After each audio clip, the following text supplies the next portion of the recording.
TV 프로그램에서 가장 많이 다루는 그런 소재가 혹시 여러분 뭔지 아십니까? 바로 힐링입니다. 삶에서 우울해지고 또 외로움과 절망감에 빠질 때 극복하기 위해 등장한 것이 힐링이죠. 요리 관련 프로그램도 많이 있잖아요. 근데 사실은 그것도 힐링과 관련이 있죠. 사실 우리 교회도 쉼을 얻고 함께 동행하는 교회, 이런 구호를 내걸고 있으니 힐링을 말한다고 볼 수도 있을 것입니다. 힐링의 뜻은 육체적, 정신적 상태가 회복되는 것을 말하는데요. 이것은 그만큼 이 사회 구성원들이 육체적으로나 정신적으로 크게 지쳐 있다는 것을 말하는 거겠죠. 그래서 요즘은 힐링 관련 그런 산업이 불처럼 일어나고 있습니다. 이 방송에서도 이 심리 상담하시는 분들이 나오는 그런 프로그램이 굉장히 많잖아요. 그만큼 힘든 사람들이 많아졌다는 거겠죠.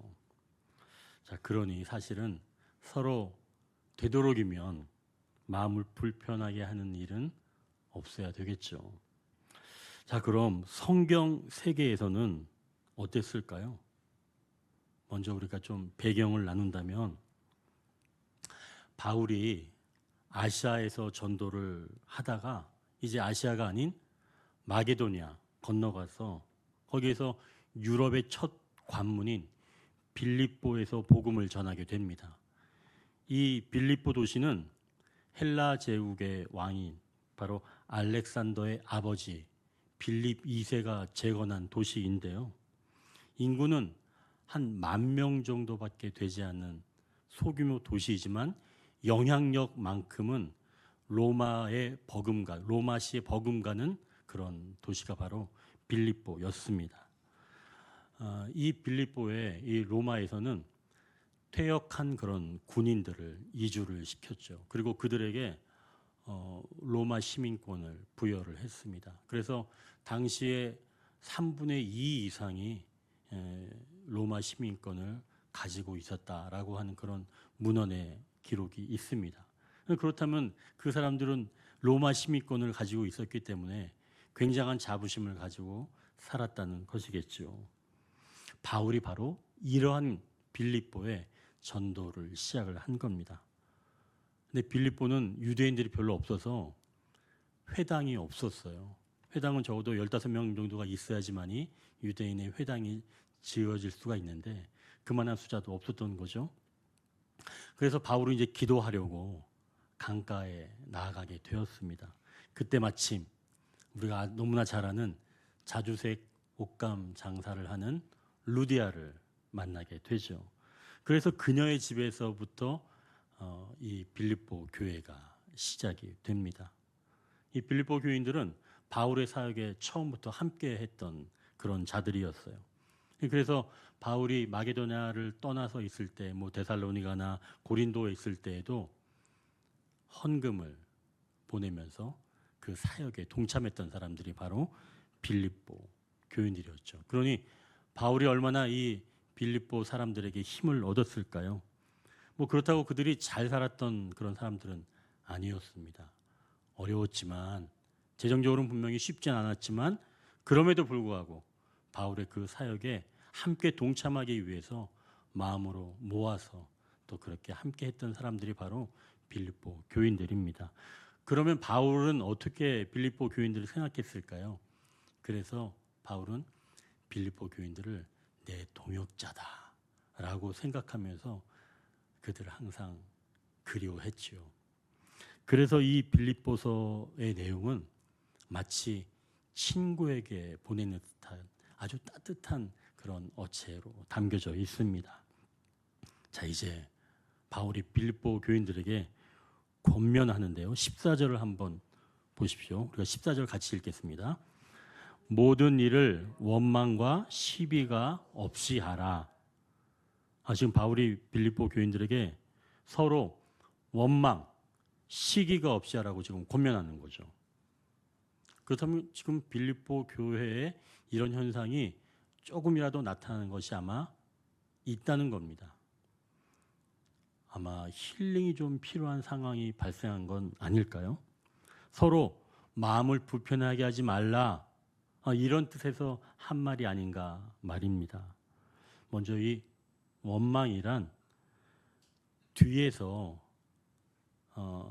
서근서근 되는 것, 전문용어로는 뒷담화라 그러죠. 그게 바로 원망입니다. 알아듣지 못하게 서근서근 되는 것 말이죠. 그런 원망이 없게 하라 라고 이야기하는 겁니다. 여긴 또 시비는 좀 다른 이야기예요. 시비는 말다툼 같은 걸 이야기합니다. 조금 전에 얘기했던 원망이 조금 소극적이라면 시비는 좀 더 적극적인 것이라고 볼 수 있겠죠. 그래서 말다툼에서 충돌하는 것, 이게 바로 시비를 말하는 겁니다. 그러니까 바울은 빌립보 교인들에게 뒤에서 수군거리지 말고 또 말다툼을 벌이는 일을 삼가라. 그러니까 서로에게 그런 일 제공을 하지 말아라 라고 지금 권면을 하고 있는 겁니다. 교회 내에서와 또 세상 사람들과 이러한 관계에 있지 말라라고 지금 바울이 권면하는 거죠. 그럼 여러분 생각해 보십시오. 어떻게 모든 일을 원망과 시비가 없이 할 수 있을까요? 여러분 그렇게 할 수 있어요? 대단한 결의를 가지고 계신 것 같은데 저는 그렇게 못하는데 여러분은 하실 수 있는 눈치예요? 저는 못합니다. 어떻게 모든 일을 원망과 시비가 없이 할 수 있겠어요? 쉽지 않아 보이는데요. 그럼 바울은 도대체 왜 이렇게 권면을 했을까요? 모든 일을 원망과 시비가 없이 하라. 이제 15절을 한번 같이 읽겠습니다.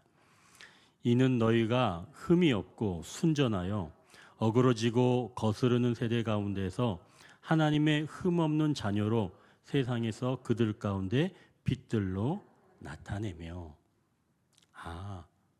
이 빌립보 교인들이 모든 일에 원망과 시비가 없이 하는 것을 통해서 어그러지고 거스르는 세대, 즉 이것은 세상 사람들을 이야기하는 거예요. 그러니까 세상 사람들 가운데서 빛들로 나타내기 위해서 너희가 원망과 시비가 없이 하라라고 하는 겁니다. 결국 교회 내에서 이루어지는 일 또는 교인과 세상에서 이루어지는 그런 일 가운데서 서로 만족할 만한 모습, 그런 모습을 통해서 안 믿는 자들이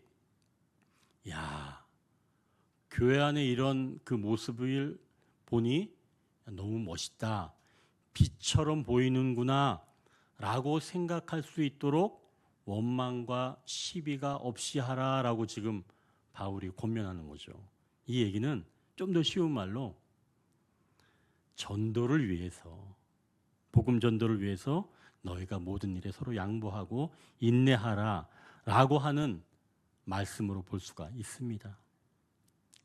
자, 그럼 여러분 이제 생각해 보십시오. 이렇게 산다면 탈진하지 않겠어요? 다른 사람을 위해서 원망과 시비가 없이 하기 위해서 내가 에너지를 다 쏟아내는 겁니다. 여러분 그럼 탈진하지 않겠어요? 예전에는 공동체를 위해서 개인이 희생하는 삶을 아름다운 삶이라고 말했습니다. 그게 진정으로 이타적인 삶이다. 즉 그게 가장 아름다운 삶으로 보였죠.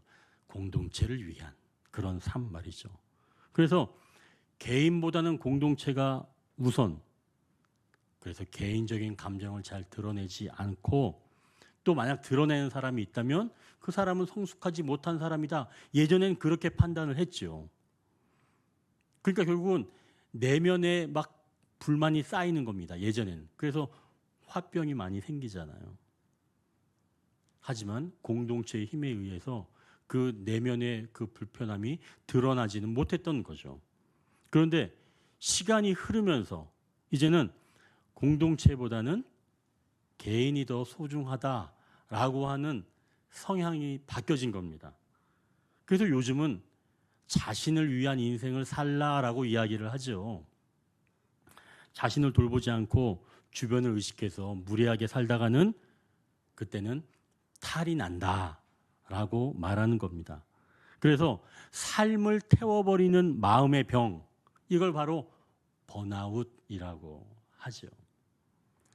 지금 이 번아웃의 증상은 어떤 것인지 본다면 모든 의욕이 사라지고 기분은 점점 나빠지고 믿을 수 없이 공허하고 자신은 물론 이 세상까지 싫어지고 나중에는 그 어떤 감정도 느낄 수 없는 상태, 이게 바로 번아웃이라는 겁니다. 이런 증상 말이죠.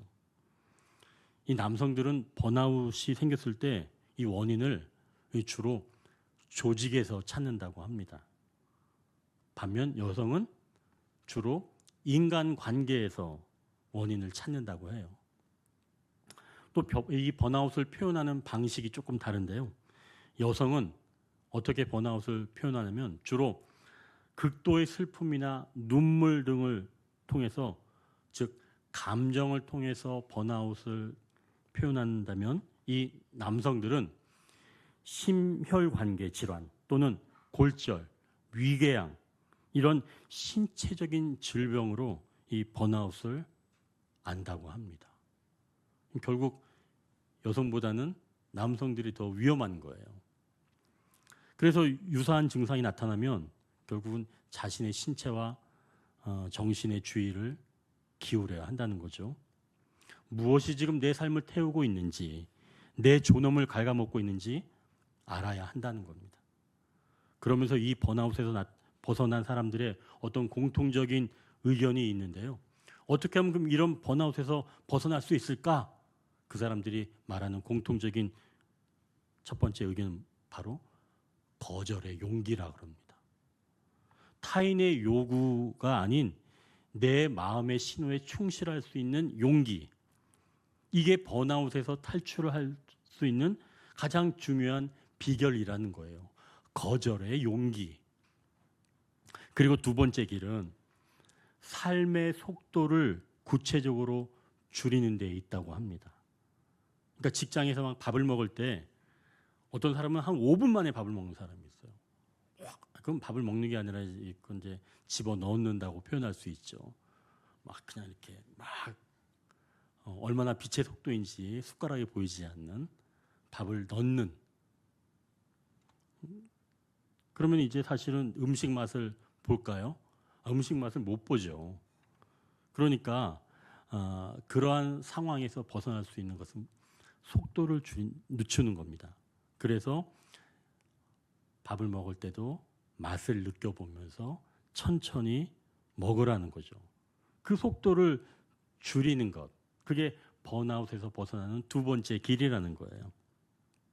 그리고 세 번째로는 나에게 일어나는 모든 일을 자극이 아닌 삶의 일부라고 받아들이라는 겁니다. 이게 바로 세 번째 번아웃에서 벗어나는 그런 길이라는 거예요. 이건 이제 그 상담가들이나 벗어난 사람들의 공통적인 의견을 모아서 나온 내용입니다. 자, 이렇게 세상에서는 모든 일을 원망과 시비가 없이 하라는 말씀보다는 우리 자신의 인생을 살라고 말하는 겁니다. 다른 사람 눈치 보기 이전에 자기를 먼저 바라보라는 거죠. 자, 그럼 이렇게 상담가들이 말하는 방법, 이런 방법, 또 번아웃을 벗어난 사람들이 이야기하는 이런 방법을 실천하면 정말 몸과 마음이 건강한 그런 삶을 살아갈 수가 있을까요? 어느 젊은 상담가 그 두 명이 이 신학대학원 영성치유학과에 입학을 지원을 했습니다. 그 담당 교수는 이 두 명 지원한 이 여성을 면접하는데 의아하게 생각한 거예요. 왜 그러냐면 아니 이 여인들은 상담학을 이미 다 배웠습니다.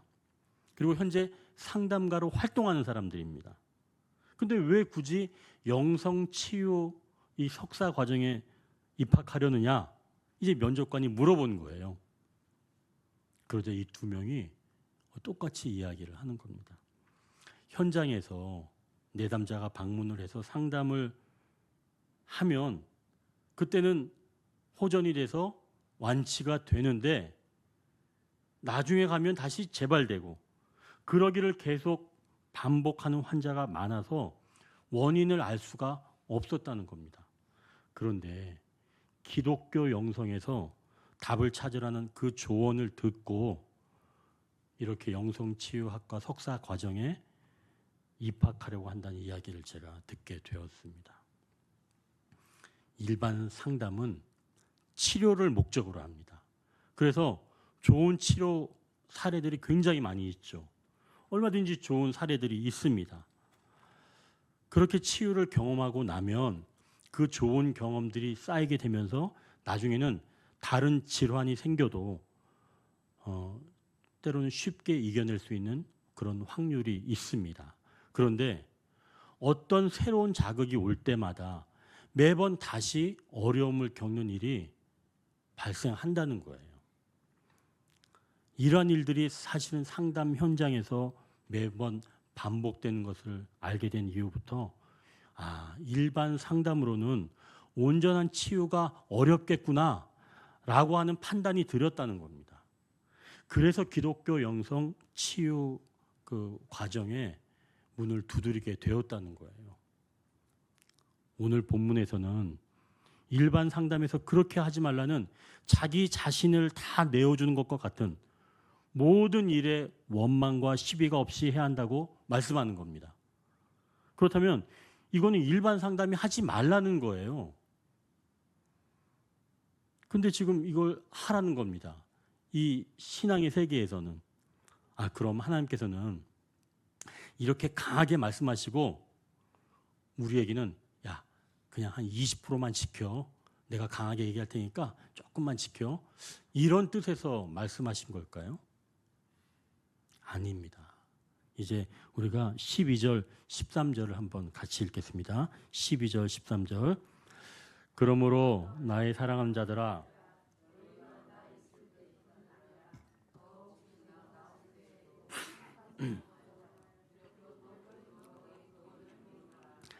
너희 안에서 행하시는 이는 하나님이시니 자기의 기쁘신 뜻을 위하여 너희에게 소원을 두고 행하게 하시나니.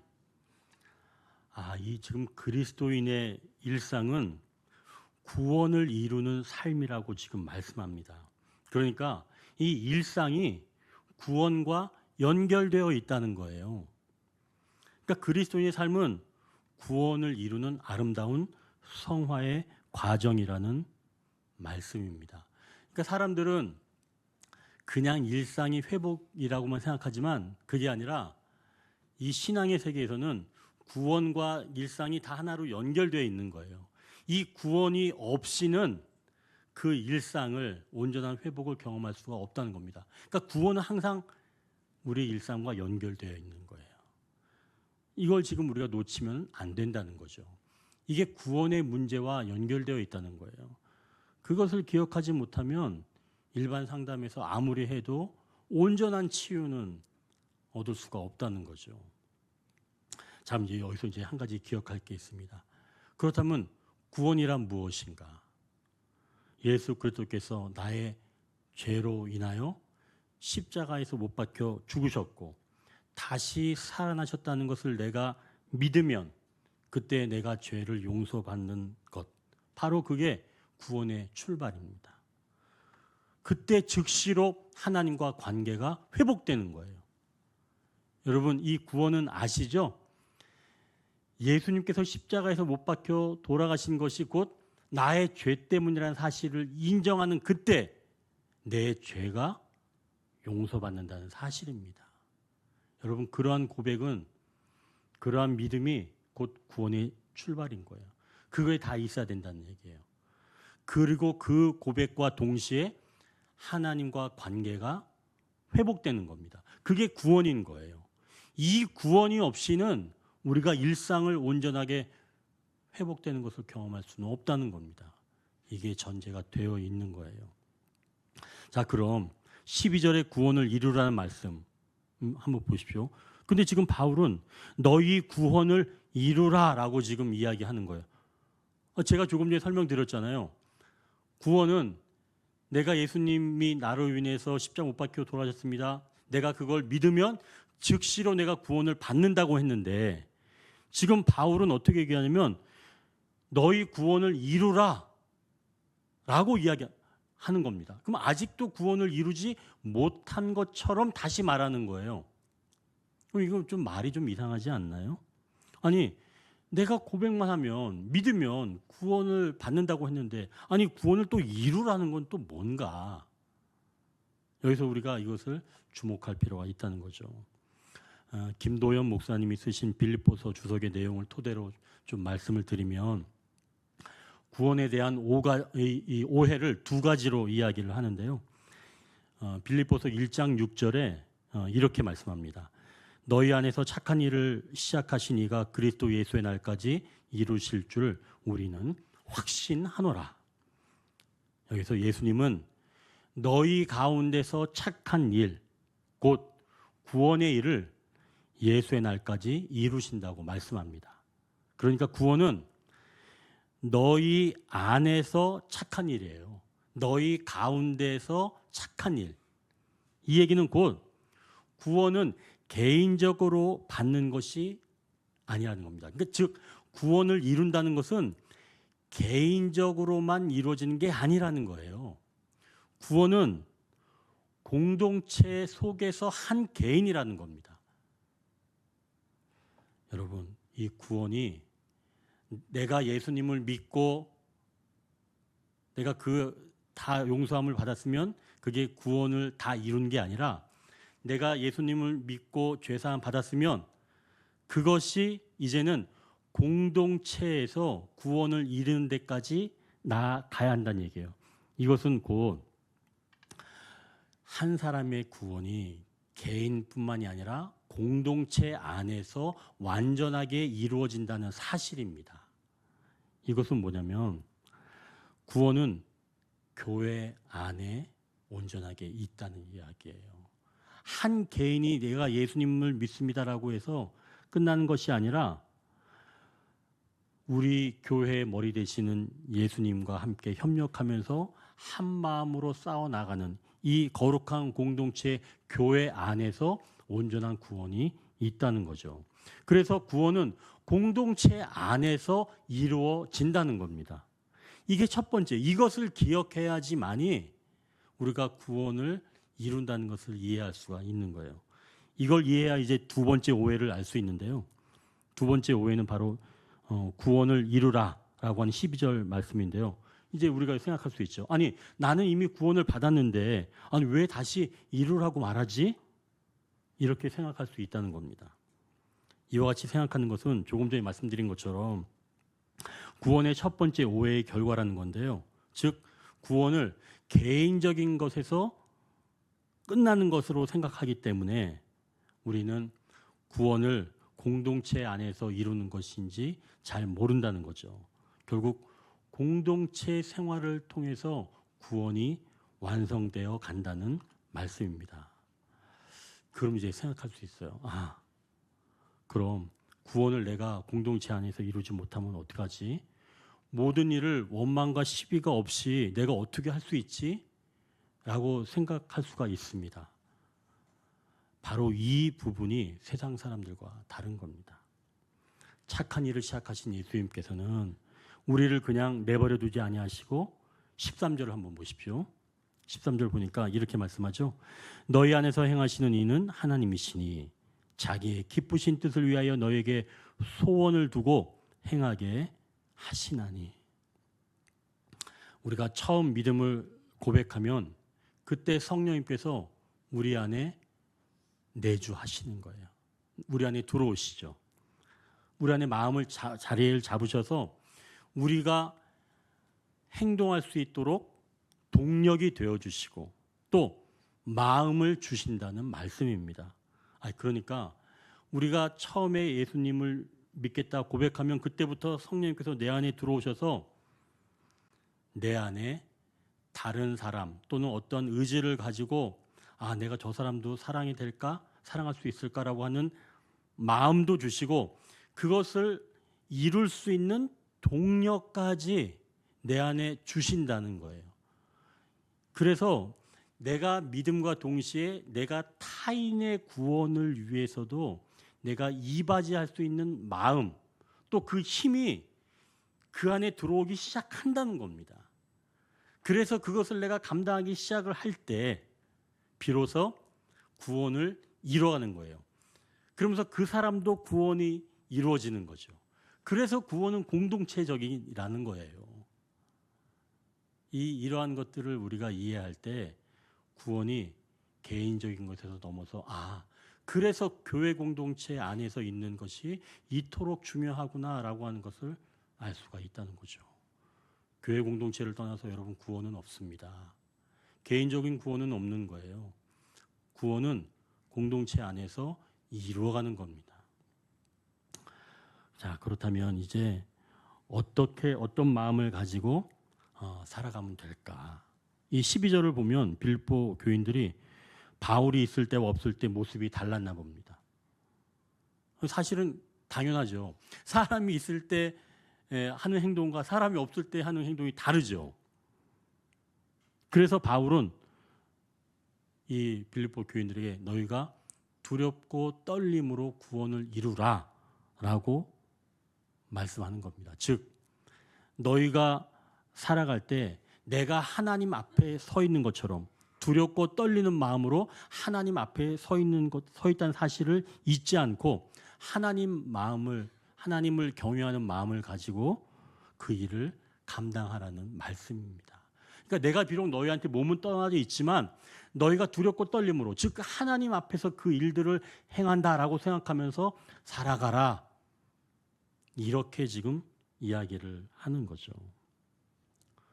자, 그럼 이제 우리가 구원을 받는 것과 이루는 것의 차이를 좀 어느 정도 알았습니다.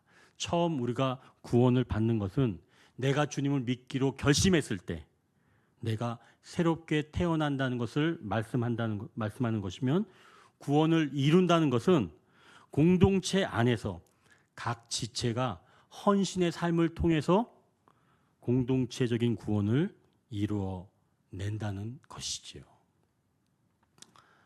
참 이제 여기서 분명히 이와 다른 것들을 주장하는 한 무리들이 있습니다. 여러분 구원파 아시죠? 이 구원파는 어떤 구원관을 가지고 있을까요? 구원파에서 8년 동안 그 통역 일을 했던 정동섭 목사님이라는 분이 쓴 책이 있어요. 거기서 어떤 책이냐면 구원파를 왜 이단이라고 하는가라고 하는 책에서 이 구원파의 구원관을 아주 정확하게 요약을 해주고 있는데요.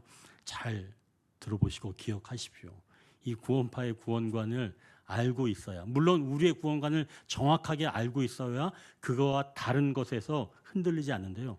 구원파의 구원관도 우리가 좀 기억을 할 필요가 있습니다. 워낙 이단이 많으니까요. 들어보십시오. 구원파의 구원관입니다.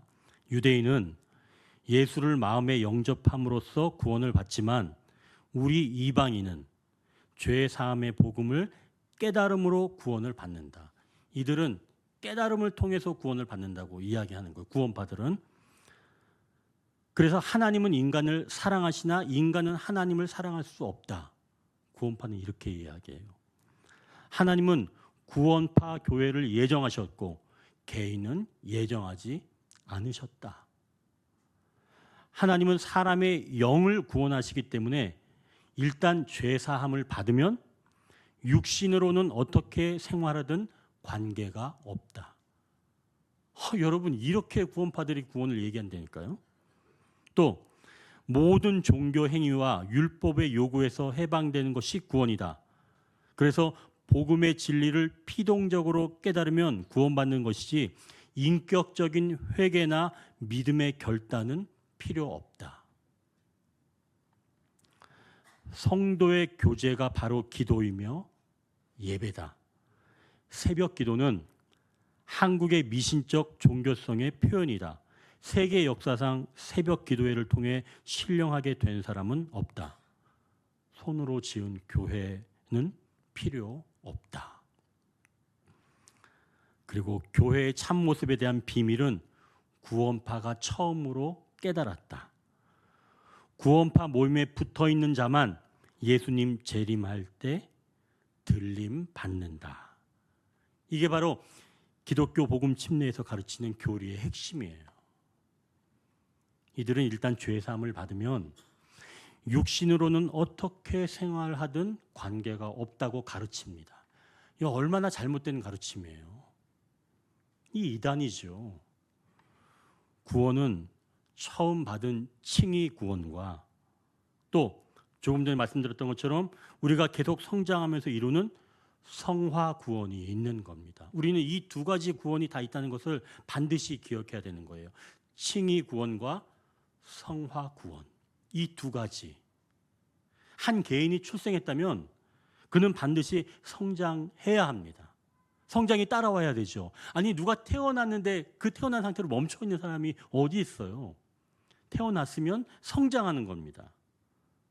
이게 바로 영적으로 출생을 했다면 더 건강하게 성장할 수가 있어야 한다는 것이죠. 자, 이제 17절, 18절을 보십시오. 우리가 같이 읽겠습니다. 만일 너희 믿음의 재물과 섬김 위에 내가 나를 전제로 드릴지라도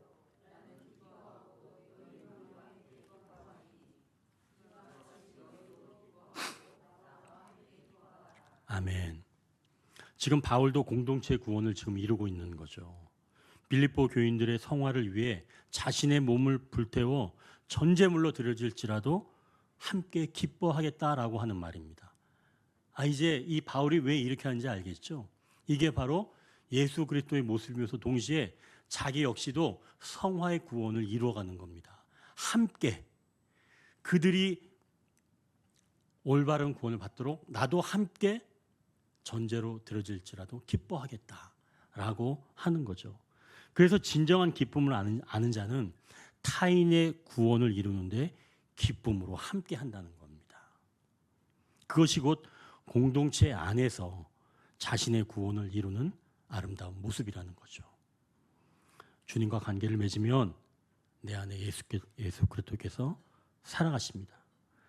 그래서 우리도 공동체에서 아름다운 풍성한 구원을 이루시는 저와 여러분이 되시길 주님의 이름으로 축원합니다. 자, 그럼 그 시작은 어디서부터 시작할 수 있을까요? 어떻게 하면 공동체가 함께 우리가 구원을 이루는데 시작할 수 있을까요? 그 기점이 어디일까요? 사실은 제가 어제 그것을 아주 중요하게 발견을 했습니다. 제가 어제 이제 토요일이었는데요. 처음으로 제가 토요일을 정말 바쁘게 지냈습니다. 제가 외부 일은 제가 토요일날 되도록이면 안 나가는데 어제는 제가 두 군데나 제가 다녀오게 되었어요. 서울에서 한 군데에서는 아는 목사님 자제분이 결혼을 했습니다. 서울이라 제가 차를 가지고 가기 힘들어서 대중교통을 이용했죠. 근데 이 대중교통을 이용하니까 이 시간 맞추는 게 너무나 어려운 겁니다. 또 막 갈아타야 되고 동묘까지 갔었는데요. 그래서 이제 저는 또 두 번째 약속이 있었기 때문에 두 번째는 또 더 중요한 약속이 있기 때문에 첫 번째 약속에서는 어떻게 하면 좀 빨리 나올까. 그래서 내가 좀 생각해봤죠. 인사만 하고 좀 나와야 되겠다.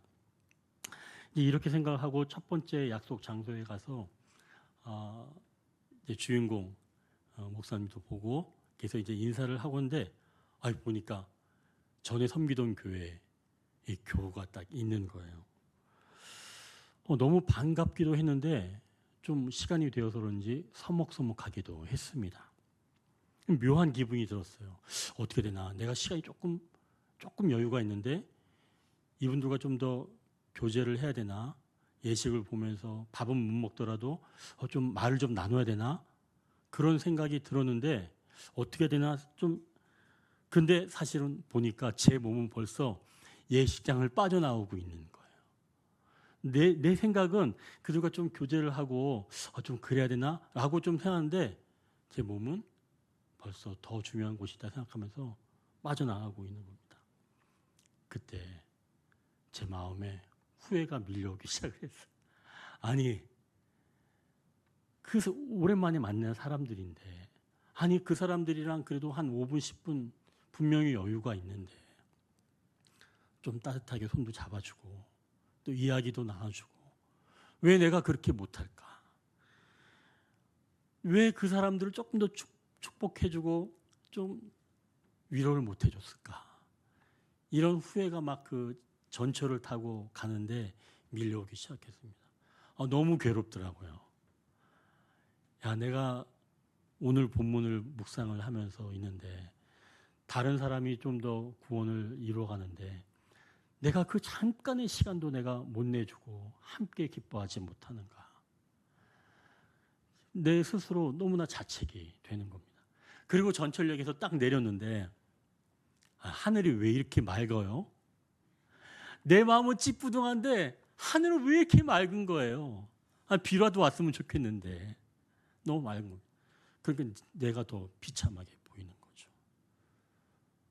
더 사랑스럽게 그들을 맞이해주고 교제하지 못하는 이 협소한 이 내 마음을 가진 이 자아의 상태에 비하면 하늘이 너무나 맑은 겁니다.